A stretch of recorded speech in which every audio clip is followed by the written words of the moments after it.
1,000 years ago, superstition and the sword ruled. It was a time of darkness. It was a world of fear. It was the age of gargoyles.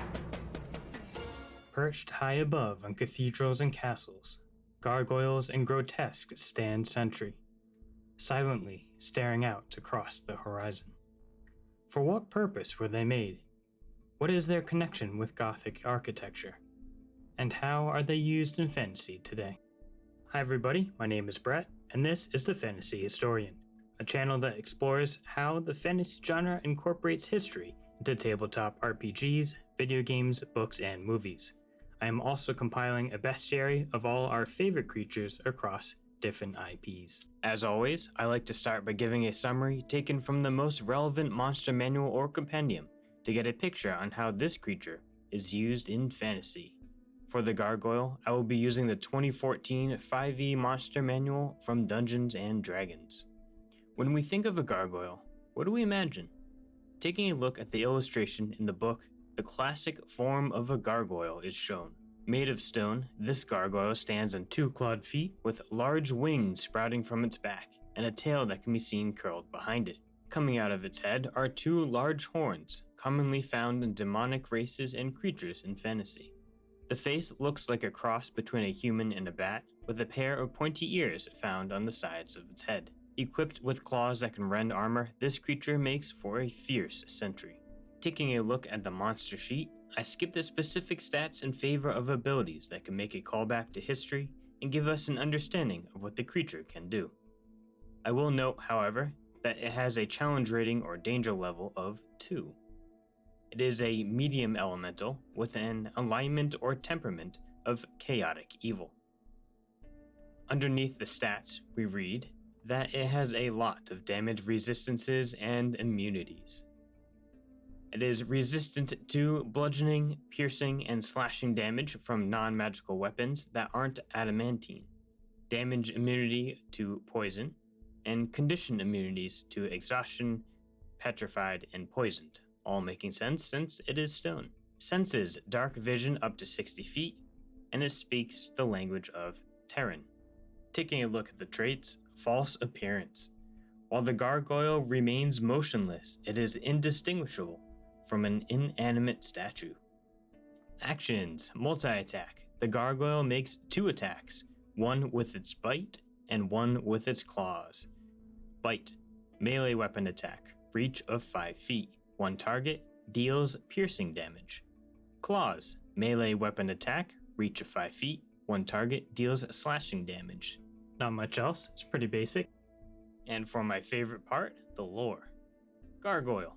The inanimate gargoyles that perch atop great buildings are inspired by these malevolent creatures of elemental earth that resemble grotesque, fiendish statues. A gargoyle lurks among masonry in ruins, as still as any stone sculpture, and delights in the terror it creates when it breaks from its suspended pose, as well as the pain it inflicts on its victims. Animate stone. Gargoyles cling to rocky cliffs and mountains, or roost on ledges in underground caves. They haunt city rooftops, perching vulture-like among the high stone arches and buttresses of castles and cathedrals, and they can hold themselves so still that they appear inanimate. Able to maintain this state for years, a gargoyle makes an ideal sentry. Deadly reputation. Gargoyles have a reputation for cruelty. Statues carved into the likenesses of gargoyles appear in the architecture of countless cultures to frighten away trespassers. Although such sculptures are only decorative, real gargoyles can hide among them to ambush unsuspecting victims. A gargoyle might alleviate the tedium of its watch by catching and tormenting birds or rodents, but its long wait only increases its craving for harming sentient creatures. Servants. Gargoyles are easily inspired by the cunning of an intelligent master. They enjoy simple tasks such as guarding a master's home, torturing and killing interlopers, and anything else that involves minimum effort and maximum pain and carnage. Gargoyles sometimes serve demons for their propensity for wanton chaos and destruction. Powerful spellcasters can also easily enlist gargoyle guardians to keep watch over their gates and walls. Gargoyles have the patience and fortitude of stone, and will serve even the cruelest master for years without complaint. Elemental nature. A gargoyle doesn't require air, food, drink, or sleep. From what we probably already know, we can see how the false appearance trait and the lore reflect what we see today and in popular media. However, it's time to take a dive into history to see how much more of this creature is pulled from history. And to do that, we need to travel to where the gargoyle is most known. France, here we come.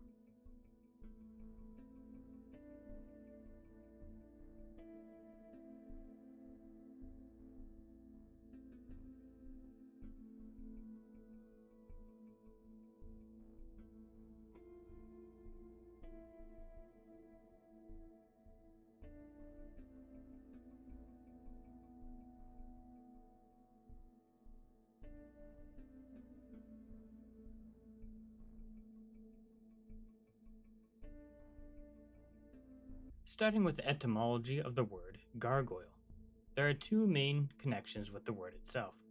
The French word gargouille, spelt Gargouille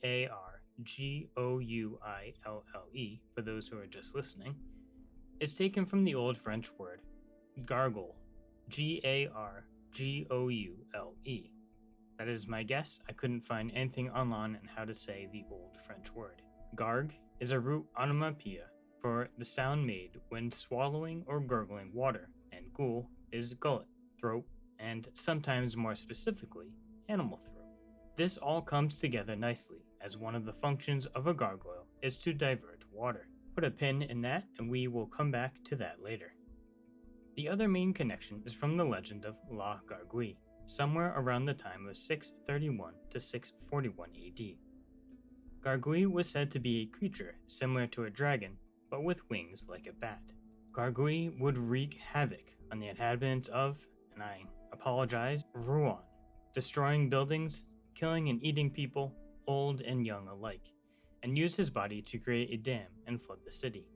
Archbishop, now Saint Romain, had enough. With a mind to stop the dragon, Saint Romain sought the help of anyone willing to go with him. No one wanted to face the wrath of Gargouille, except a condemned criminal. With the reward of his life, if he didn't lose it in battle, Saint Romain and his companion set sail to the dragon's lair. Either by holding out a crucifix or gesturing the sign of the cross, Saint Romain subdued the dragon and brought it back to Rouen, where it was burned to death. The head, however, was impervious to the flames, and it was decided it would be hung from the cathedral instead. As to what specific purpose the head was hung, it varies on the legend. Some say it was to show the power of God over such beasts. Others say it was used to scare away evil spirits and to protect the cathedral. When rain came, it flowed down the roof into and out of the mouth of the dragon, thus protecting the cathedral from water damage. In the sense of the word gargoyle being used as a water diverting system, the use of an animal-shaped drainage system has been used for thousands of years. In their book Ancient Egyptian Construction and Architecture, authors Somer Clark and Reginald Engelbach describe how ancient Egyptians used water in their building processes, as well as how they diverted water away from buildings and into areas that needed it. Quoting from page 159 to 161, quote, "Water spouts show very little variation of form in Egyptian architecture, the forms being either a lion's head, which is known from the 5th dynasty to Roman times, or a plain projecting spout block, in which is cut a rectangular channel." End quote. Another example can be found in the Temple of Zeus. In his book, Pausanias' Description of Greece, Volume 3, Pausanias comments on the gargoyles that lined the roof of the temple on page 496. Quote, "But a great part of the roof was in later times repaired and covered with tiles of Pentelic marble, of which many have been found. That these tiles of Pentelic marble are later than those of Parian marble is proved not only by the style of workmanship, but also by the mason's marks on some of them, and by the different style of the lions' heads, which projected from the cima, or overhanging edge, of the roof, and served as waterspouts or gargoyles.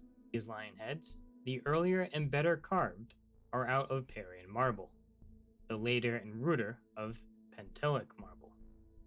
From the very different styles of the existing lion heads, 39 of them survive out of the original total of 102, it appears that the roof, or at all events the cima, with its waterspouts, was repaired at 4 different times, and that 3 of those repairs fell within the Roman period. End quote. From this, we get that both the Greeks and Romans also used lion head styled gargoyles during their time. Fast forward in time, and we get the rise of Gothic architecture in France, and its use of gargoyles, grotesques, and chimeras. Wait. There are differences between these statues? As mentioned before, gargoyles are used to divert water away from the stone. A channel is carved into the back of them, and from there the water flows into and out of the mouth. Statues that don't divert water are called grotesques, or chimeras if they are a mixture of creatures and or humans. A chimera statue can be a gargoyle if it functions as a waterspout, but grotesques are never gargoyles. This brings up another question.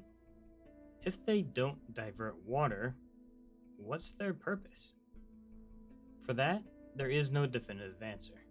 Perhaps they were used to scare away evil spirits. Others will say that they are to strike fear into believers, or be a picture representative of devils and demons to teach the mostly illiterate populace at the time. Since gargoyles and Gothic architecture are interconnected, I think another question that should be explored is, why is the French architecture style called Gothic architecture? Despite having the name of Goth, the architecture and literary meaning of Gothic doesn't directly relate to the Germanic Goths.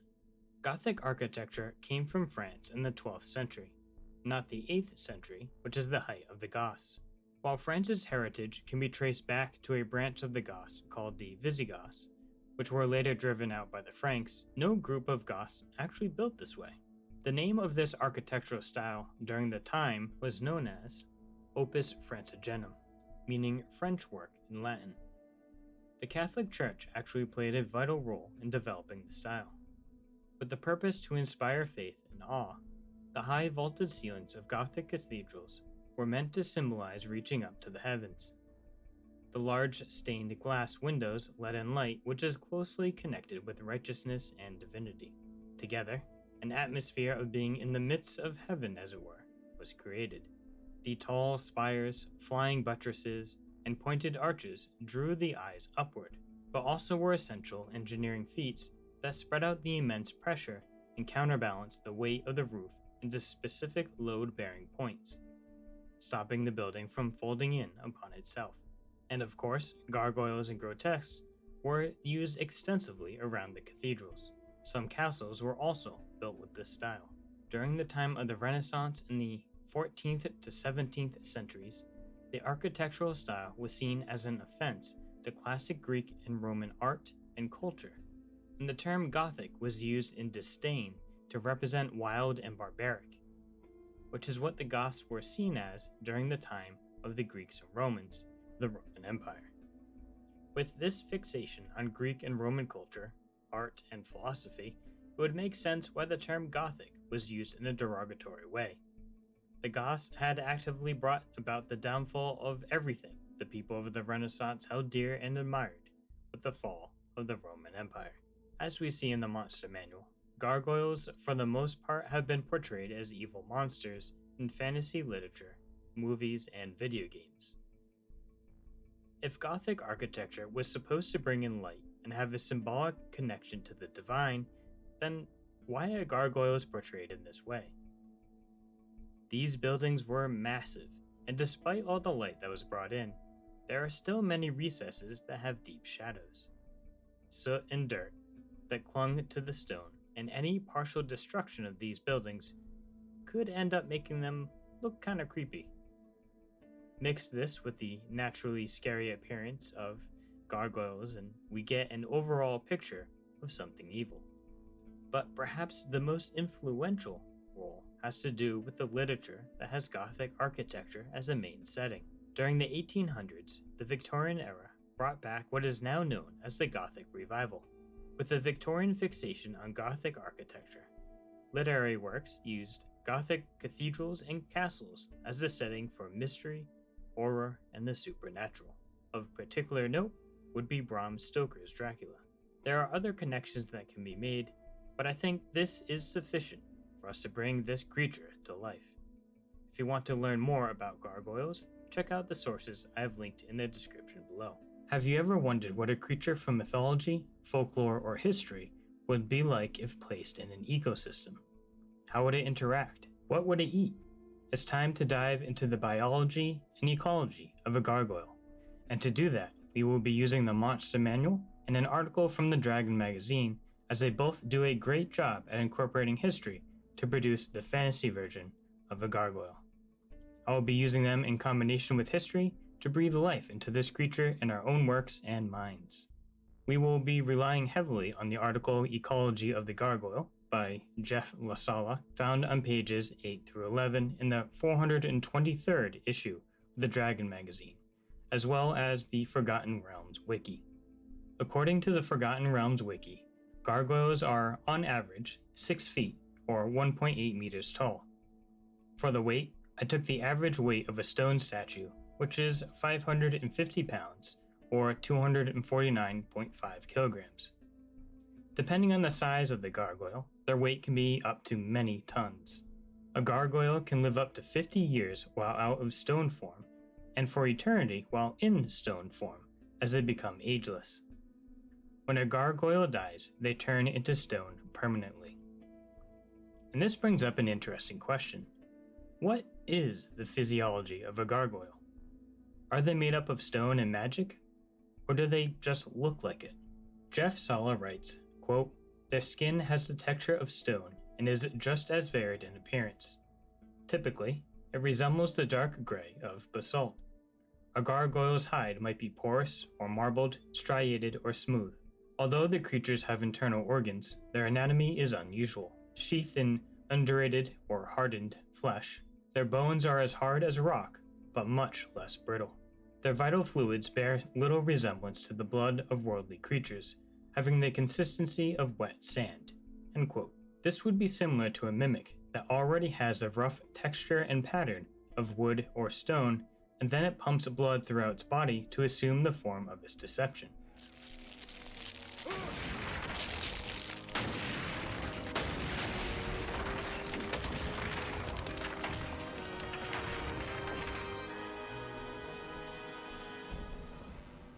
We will stick with this idea of being a resilient creature that can then turn into a stone form, but any way you want to make the physiology of gargoyles in your own works will come with pros and cons. We will put a pin in that. Gargoyles mate only for a short time. Sala writes that males have larger horns and females have longer tails. Once pregnant, the female finds a spot to change into stone form for a year, until a clutch of stone-like eggs are laid. The female then leaves the male to scatter the eggs in a new location. Both the mother and father leave the eggs to their own fate. What about its diet? As the manual mentioned, gargoyles don't need food, water, or air. Sala adds that gargoyles siphon minerals from the rock they perch on, but can go for long stretches of time without siphoning. Alright, there we go. Now let's see how gargoyles interact with their surroundings. Originally, gargoyles came from the inner plane of elemental chaos. Now, gargoyles can be found anywhere, in any climate or region. From cities and caves to guardians of a specific master's house. Anywhere high up in order to see all around. Gothic-style buildings are the most popular spot for them, as it is difficult to tell apart which ones are grotesques and which ones are real, giving gargoyles the upper hand in hunting. Speaking of hunting, since gargoyles don't eat their prey, it is more for sport or guarding their territory. Sala writes, quote, "Switching explosively from attentive and guarded to tumultuous and destructive, a gargoyle might crouch in stone form for 10 years, ignoring hundreds of travelers who pass beneath its perch, and then spring upon one particular victim who seems no different from any other. Another gargoyle might refuse to let any creatures pass without accosting them." End quote. No matter what time of day, gargoyles are always watching and listening, ready to act when the need arises. Gargoyles can be found in solitude or in tribes called a nastiness, or plural, nastinesses. Fighting within and without the tribe is common, as gargoyles are fiercely territorial. "Get off my lawn." Sometimes, gargoyles are summoned from the elemental chaos, forming a link between the summoner and the summoned, and used as sentries to guard a specific site or to carry out missions as bounty hunters or messengers. With all this in mind, I always like to end each video by brainstorming some ideas together on how to incorporate the gargoyle in our own works, starting off with some ideas from popular media. Number 1. Gargoyles, comics and TV series. These gargoyles work together with NYPD Detective Elisa Maza. Number 2. The Hunchback of Notre Dame. Once again, portrayed as helpful and also comedic, these gargoyles give advice to Quasimodo. "You're telling me I'm losing to a bird!"